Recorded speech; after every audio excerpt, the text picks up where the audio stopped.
سب سے پہلے تو حکیم صاحب آپ یہ بتا دیجئے کہ پانی کی کمی کا مطلب کیا ہے، یعنی کیا مطلب ہے اس کا؟ پانی تو ہم استعمال کرتے رہتے ہیں، مختلف جوسز کے اندر بھی، خوراک کے اندر بھی پانی ہوتا ہے، ہر چیز کے اندر تقریباً پانی ہوتا ہے، تو یہ صرف جو ہم پانی پیتے ہیں عام سادہ، یہ اسی کی کمی ہے یا اور بھی اس کی شکلیں ہوتی ہیں؟ آپ نے جو ٹاپک رکھا ہے بالکل جیسے موسم گرمیوں کا آ رہا ہے تو اس میں ڈی ہائیڈریشن بہت زیادہ ہو جاتی ہے.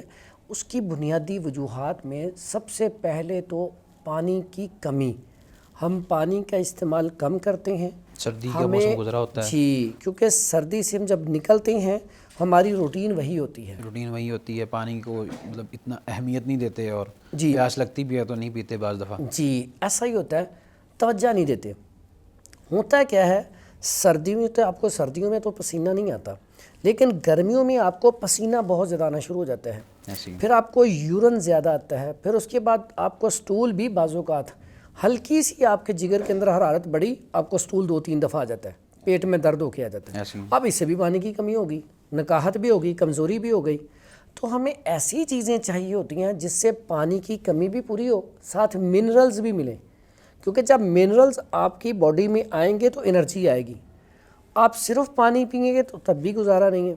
اب کھانا گرمیوں میں بعض اوقات بھوک نہیں لگتی، تو کھانا بھی اگر زیادہ نہ کھایا جائے تو اس سے بھی تو نکاہت کمزوری ہو جاتی ہے. اور خاص کر کے ہمارے جو بچے ہوتے ہیں وہ کیا کرتے ہیں، صبح کا ناشتہ ہی نہیں کرتے، وہ جی ہمارا دل ہی نہیں کر رہا. اب چونکہ جب جگر کے اندر گرمی بڑھتی ہے تو سب سے پہلا جو نقصان آتا ہے کہ بھوک، بڑا ہو چھوٹا ہو بھوک مر جاتی ہے. اب جب کھانا نہیں کھائے گا تو اس کے اندر انرجی کیا آئے گی؟ اکثر بچے پھر آتے ہیں، مائیں لے کے آتی ہیں بچوں کو کہ جب سکول میں جاتی ہیں بچے یا بچیاں تو کیا ہوتا ہے، وہاں پہ چکر آ گئے، گر گئے تو فوراً وہ جی اس کے اندر بچے کے اندر کمزوری آ گئی ہے، وہ پڑھنے گیا تھا صبح وہ 10-11 بجے گر پڑا. اچھا، یہ آپ بات مثال دے رہے ہیں، میں اپنا بغیر کسی مبالغے کی یہ بات کر رہا ہوں کہ کل مجھے اسکول سے کال آئی ہے کہ آپ کی بیٹی کا پیٹ خراب ہو چکا ہے اور اس کو پیٹ میں درد ہے، تو آپ اس کو لے جائیں. تو میں ان کو لے کے آیا ہوں باقاعدہ. تو ڈاکٹرز جو ہیں انہوں نے کہا کہ جی پانی کی کمی ہے اور پیٹ اس کا جو ہے نا پانی کی کمی کی وجہ سے خراب ہوا ہے، اور دوسرا چٹ پٹی چیزیں کھانے سے. تو یہ بات واقعی ہی آپ کی درست ہے کہ اس وقت جو صورتحال ہے، بھوک بالکل ہی نہیں لگ رہی، اور کوشش ہوتی ہے کہ چٹ پٹی چیزیں کھائیں. عام روٹی جو ہے وہ کھانے کو دل نہیں کرتا. یہ بھی بڑا اہم سوال ہے کہ اس موسم کے اندر عام روٹی کھانے کا دل کیوں نہیں کرتا؟ مطلب زیادہ کوشش ہوتی ہے کہ کوئی ایسی چیز ہو جو چٹ پٹی ہو، مطلب سالن اچھا بنا ہو، شوربے والا ہو. اس کی وجہ بھی یہی ہے. اچھا، اس میں نا اکثر اوقات جب آپ بیمار ہوتے ہیں نا تو جو چیز آپ کو منع ہوتا ہے نا اس کی کریونگ زیادہ ہوتی ہے، اس کا دل زیادہ کرتا ہے. ایسی ہے. اب جب انسان کا سٹمک خراب ہوتا ہے نا، آپ ایسے بچے کوئی بھی اٹھا لیں جن کے پیٹ خراب ہوتے ہیں، آنتوں میں انفیکشن ہوتی ہے، ہر ٹائم طبیعت اپسیٹ رہتی ہے، ان کا چٹپٹی چیزیں کھانے کو دل کرے گا. ایسی ہے. اب جب وہ چٹپٹی چیزیں کھائیں گے تو اس سے آنتوں میں انفیکشن ہوگی، جب آنتوں میں انفیکشن ہوگی تو پیٹ میں درد آئے گا، جب پیٹ میں درد آئے گا تو اس سے بازو کا سٹول بار بار آنا شروع ہو جائے گا. اب اس سے کیا ہوگا، پنڈلیوں میں درد، سستی، کاہلی، کمزوری، چکرانا. اس میں سب سے پہلا کام، اور ایک نہیں، ہمارا چونکہ مطلب کے ساتھ سٹور ہے تو میں کچھ عرصہ پہلے سٹور پہ بھی بیٹھا کرتا تھا، تو وہاں پہ صبح جو بچے آتے تھے، ماں باپ بڑے شوق سے، صبح ماں باپ بھی اتنے ڈھیلے ہو گئے ہیں کہ صبح ان کا اٹھ کے بنانے کو بھی دل نہیں کرتا. تو وہ کیا کہیں گے، بیٹا یہ 50 روپے لیں یا 100 روپے لیں، باہر سے آپ جوس اور بسکٹ لینا.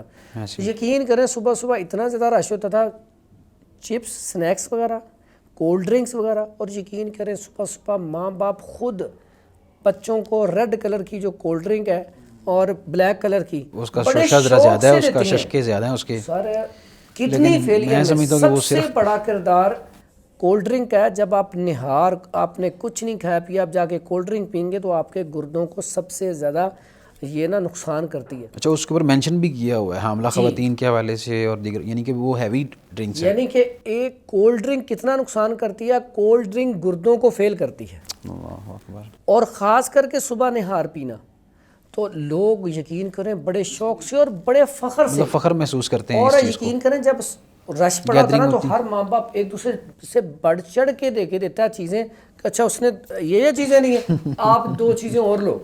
یعنی کہ دیکھیں ہم مقابلہ بازی بھی کر رہے ہیں تو کس میں کر رہے ہیں. پھر بچے جب وہاں بھی جاتے ہیں تو اسکولوں میں اکثر کوئی ایسی اسپائسی چیزیں مل جاتی ہیں کینٹین سے، وہ بھی کھا لیتے ہیں.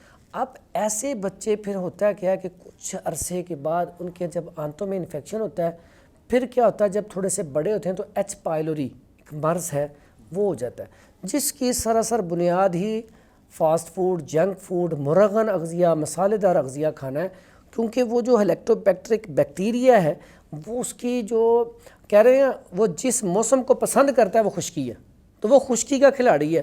جب ڈرائنس پیدا ہوتی ہے، انفیکشن پیدا ہوتی ہے، تو وہ اسٹمک کے اندر بیٹھ جاتا ہے یا معدے والی جو غذا والی نالی ہے جو اسٹمک سے نکلتی ہے وہاں پہ آ کے بیٹھ جاتا ہے۔ پھر ہوتا کیا ہے کہ وہ ایسا نقصان کرتا ہے کہ کبھی بچہ ہو یا بڑا ہو، کبھی سٹول ٹھیک آ جائے گا، کبھی پتلا آ جائے گا، کبھی پیٹ میں درد ہو کے آ جائے گا، کبھی کانسٹیپیشن ہو جائے گی، سٹمک ٹھیک نہیں رہے گا۔ اور اس سے اگلا نقصان کیا ہوگا، ایسے بچے ہوں یا بڑے ہوں، اکثر میرے پاس اس کا سب سے زیادہ پیشنٹ ہے، کیونکہ اس کا علاج ایلوپیتھک میں اچھا نہیں ہے۔ تو اس کا پیشنٹ کیا کرتا ہے، جب یہ مسئلہ بنتا ہے تو اس کا ویٹ وہیں رک جاتا ہے یا وزن کم ہونا شروع ہو جاتا ہے، اس کی دل کی دھڑکن تیز رہنا شروع ہو جاتی ہے۔ انزائٹی، ڈپریشن، خوف، ٹینشن، پریشانی، دل کا کمزور ہونا، چھوٹی چھوٹی بات پہ خوف میں آ جانا، یہ ساری کی ساری علامات کیسی ہیں، ایچ پائلوری کی۔ اچھا، اس میں بہت سارے پیشنٹ جو ہیں وہ میرے پاس آتے ہیں تو وہ کہتے ہیں جی ہمارے اوپر جادو ہو گیا، ہم نے فلاں سے بھی علاج کروا لیا، فلاں سے بھی ٹھیک نہیں ہو رہا۔ تو جب میں نبض چیک کرتا ہوں، میں کہتا ہوں آپ نے یہ ٹیسٹ کروایا؟ تو وہ کہتے ہیں نہیں۔ میں کہا جا کے ٹیسٹ کروا کے، جب ٹیسٹ کرواتے ہیں ایچ پائلوری، بعض اوقات ایسا ہوتا ہے ٹیسٹ میں بھی نہیں آتا، میں نبض چیک کر کے بتاتا ہوں جی آپ کو یہ مسئلہ ہے، آپ کی ساری علامات اور آپ کی پلز یہیں پہ چل رہی ہے، آپ کو ایچ پائلوری یا آئی بی ایس میں بھی یہی مسئلہ ہوتا ہے، اریٹیبل باؤل سنڈروم، اس میں بھی یہی مسئلہ ہوتا ہے۔ اب جب ہم اس کا علاج کرتے ہیں، دیکھیں آپ قرآنی آیات پڑھنے کو دیں، وظائف دیں، میں جب دوائی دیتا ہوں تو نماز کی تلقین کرتا ہوں، قرآن مجید پڑھنے کا کہتا ہوں، اور ساتھ کچھ نہ کچھ پڑھنے کو، یا استغفار یا سورہ فلق یا ناس، کچھ نہ کچھ پڑھنے کے لیے روحانی غذا بھی دیتے ہیں ماشاءاللہ، تاکہ اس سے کیا ہو، اس کا کنیکشن رب کے ساتھ مضبوط ہو نا، تعلق جو ہے رب کے ساتھ گہرا ہو جائے۔ بعض اوقات یہ ہوتا ہے کہ بیماری کا علاج تو ہم کر رہے ہیں، اب دوائی جو ہم نے دی وہ تو جو رب نے ہمیں عقل سمجھ دی، ہم نے دوائی دے دی، تو شفا تو پھر رب کے پاس ہے۔ تو اس شفا کے لیے میں خود بھی جتنے مریض آتے ہیں دوائی دینے کے بعد رب سے دعا کرتا ہوں کہ رب یہ دوائی میں نے دے دی ہے، اللہ شفا دینے پہ تو قادر ہے، رب اسے شفا دے دے، بڑی دور سے آیا، بڑا مجبور ہے، رب یہ بڑا پریشان ہے، اس کو شفا دے دے۔ لیکن ساتھ ہی ساتھ اس کی بھی ڈیوٹی لگاتا ہوں کہ یار آپ نے یہ لازمی پڑھنا ہے۔ اب اس سے کیا ہوتا ہے، اگر اس سے رب ناراض ہوگا تو رب اس سے راضی ہو جائے گا، بندہ ٹھیک ہو جائے گا۔ تو یہ عمل کرنے سے یہ بیماری جان چھوڑ دیتی ہے، نہیں تو یہ مرض جو ہے اس کا میرے پاس پیشنٹ آتا ہے کہ بعض اوقات انسان گھر سے بھی نہیں نکلتا، کوئی فیصلہ کرنے کی قوت اتنی کم ہو جاتی ہے، بندہ سوچتا رہتا ہے میں نے یہ کام کرنا ہے، میں نے یہ کرنا، لیکن کام کر نہیں پاتا، یعنی کہ سوچے گا بہت کچھ لیکن ڈسیژن پاور نہیں ہوگی، فیصلہ کرنے کی قوت نہیں ہوگی۔ یہ نشانی ہے دل کے کمزور ہونے کی۔ اور اس بیماری میں دل کیوں زیادہ کمزور ہوتا ہے، کیونکہ غذا جزو بدن نہیں بنتی۔ اب آپ نے خوراک کھائی، اب وہ اسٹمک کے اندر گئی، اب اس کا کیلوس جگر کے اندر گیا، اب جگر سے وہ دل کی طرف پوری باڈی میں اس نے سروائیو ہونا ہے، پھر وہ ہڈیوں میں جانا، وہ سارا ایک سسٹم ہے کہ وہ خون بننے کا عمل شروع ہوتا ہے۔ اور خون کئی لوگ کہتے ہیں جگر بناتا ہے، کوئی کہتے ہیں جی ہڈیاں بناتی ہیں، لیکن اصل تو اس میں پوری باڈی انوالو ہے۔ اسٹمک جب تک غذا نہیں کھائیں گے کیسے بلڈ آپ کا بنے گا، تو اس میں اسٹمک، جگر، دل، ہڈیاں سارے مل کر یہ سسٹم بناتے ہیں۔ اب جب ہم نے غذا کھا لی، اللہ نے ایک سسٹم ایسا بنایا ہے، اب ہم نے خوراک کھا لی، سارا سسٹم، اب جب غذا پوری باڈی میں ہمارا خون چلتا ہے تو اس میں سے جو دماغ ہے وہ اپنی غذا حاصل کر لیتا ہے جو اسے چاہیے، جو دل کو چاہیے وہ دل حاصل کر لیتا ہے، جو گردوں کو چاہیے وہ گردے، پوری باڈی کو جو جو غذا چاہیے، جو جو چیز اس کے لیے اچھی اس نے وہ جذب کر لینی ہے۔ اب یہ جب جذب کرنی ہے تو آپ کا دل طاقتور ہونا ہے، جگر طاقتور ہونا ہے، آپ کا دماغ۔ جب آپ کو وہ غذا ہی پوری نہیں مل رہی تو کیا آپ کا دل مضبوط رہ سکتا ہے، آپ کا دماغ مضبوط رہ سکتا ہے؟ کبھی بھی نہیں رہ سکتا۔ تو یہاں پہ کبھی بھی میرے پاس جب آتے ہیں نا، بعض اوقات ایسا پیشنٹ ہوتا ہے میرے دل کی دھڑکن تیز ہے، مجھے لگتا ہے دل کا مسئلہ بن گیا ہے۔ میں نے کہا کب ہوتی ہے دل کی دھڑکن تیز؟ جب بھی میں کھانا کھاتا ہوں میرے دل کی دھڑکن تیز ہو جاتی ہے۔ تو میں کہا یہ اسٹمک کا ایشو ہے نا، آپ کھانا کھاتے ہو تو دل کی دھڑکن تیز ہوتی ہے، تو اس کا مطلب آپ کی آنتوں میں انفیکشن ہے، آپ کے اسٹمک کے اندر کوئی مسئلہ آ رہا ہے، سوزش آ رہی ہے، کچھ نہ کچھ آ رہا ہے۔ اگر کھانا کھانے کے بغیر ہر ٹائم ہوتی ہے تو پھر اس میں دیکھنا پڑے گا کہ آپ کے دل کو کیا مسئلہ ہے، اس کے اندر حرارت بڑھ گئی ہے، اس کے اندر عصبیت آ گئی ہے، یا اس کے اندر خشکی بہت زیادہ ہو گئی ہے، پھر اس کو دیکھیں گے۔ تو جب کھانا کھانے کے بعد ہو رہی ہے تو پھر یہ مسئلہ ہے۔